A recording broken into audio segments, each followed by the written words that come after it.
Assalomu alaykum hurmatli yurtdoshlar. Bugun mamnuniyat bilan joriy yilning may-iyul oylarida yurtimiz bo'ylab katta siyosiy tadbir mahalla raisi saylovlari bo'lib o'tishini ma'lum qilamiz.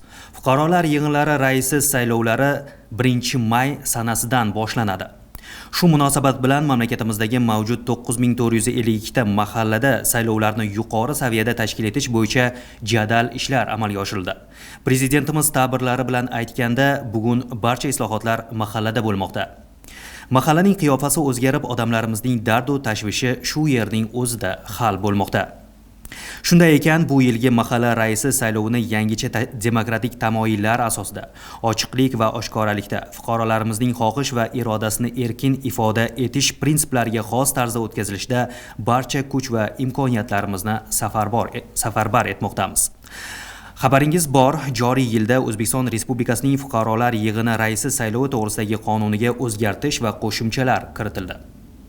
Yangi tahrirdagi qonunga ko'ra, endilikda mahalla fuqarolar yig'ini raislarining vakolat muddati 5 yilga uzaytirildi.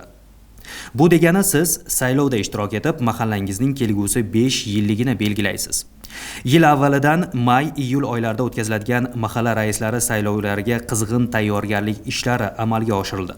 Mahallalar uyushmasida respublika shtabi 14 ta hududda hamda 208 ta tuman va shaharlarda mahalla raislari saylovlarini tashkil etish va o'tkazishga ko'maklashuvchi komissiyalar qoshida shtablar faoliyati yo'lga qo'yildi. Ko'maklashuvchi komissiyalarning mahalla raislari saylovlariga doir 32 turdagi hujjatlar loyihasi tayyorlanib hududlarga yetkazildi. Mahalla raisi saylovini tashkil etish va o'tkazish jarayonlarini ommaviy axborot vositalarida yoritish bo'yicha media reja ishlab chiqildi. Saylov o'tkaziladigan kun, vaqt va joy haqidagi ma'lumotlar O'zbekiston mahallalari uyushmasining mahallas.uz rasmiy veb saytida joylashtirib borilmoqda. Mahallalardagi ishchi guruhlarning ish samaradorligini oshirish uchun 10 turdagi kanselyariya mahsuloti bilan ta'minlandi. Aholining fuqarolar yig'ini raislari saylovlari bo'yicha xabardorligini oshirish, shuningdek, ularni saylovga chorlash maqsadida har bir mahallaga saylovga oid targ'ibot plakatlari, respublika bo'ylab bannerlar, elektron tablolarda LED monitorlarga, ya'ni turkum chaqiriqlar aks ettirilgan videoroliklar joylashtirildi. Saylovlar o'tkaziladigan joylarga nomzodlar va saylovga oid ma'lumotlar stendlari joylashtirildi. 14 ta hududda kengashlarning sessiyalari o'tkazilib, mahalla raislari saylovini tashkil etish va o'tkazishga ko'maklashuvchi Qoraqalpog'iston Respublikasi, viloyatlar va Toshkent shahar komissiyalari va chora-tadbirlar rejasi tasdiqlandi. 208 ta tuman shahar kengashlari sessiyalari qarori bilan fuqarolar yig'inlari raislari saylovini tashkil etish va o'tkazishga ko'maklashuvchi tumanlar va shaharlar komissiyalari tasdiqlandi. Mahalla raislari saylovini tashkil etish va o'tkazish bo'yicha mahallalarda fuqarolar yig'inlari vakillari yig'ilishlari qarori bilan vakillik yig'ilishlari qarori bilan ishchi guruhlari tasdiqlandi. Adliya vazirligi bilan birgalikda joriy yilning fevral-mart oylarida ko'maklashuvchi komissiyalar va ishchi guruhlari a'zolari o'qitildi.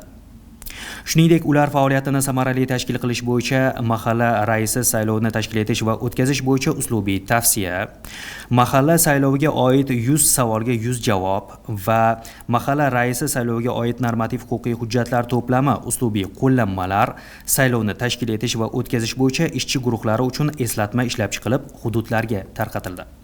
May-iyul oylarida bo'lib o'tadigan saylovlarda ishchi guruh tomonidan 208 ta tuman shahar ko'maklashuvchi komissiyalarining qarori bilan mahallalarda vakillik miqdori belgilandi. Saylovda 2.591.823 nafar vakillar ishtirok etishi kutilmoqda. Fuqarolar yig'ini raisi saylovlarini tashkil etish va o'tkazish bilan bog'liq ma'lumotlarimiz hozircha shulardan iborat. Siz azizlardan ushbu saylovlarda faol ishtirok etishni va hamda har bir ko'cha, har bir guzar, har bir mahalla farovonligiga saylovlar orqali o'z hissangizni qo'shishingizni so'rab qolamiz. E'tiboringiz uchun rahmat.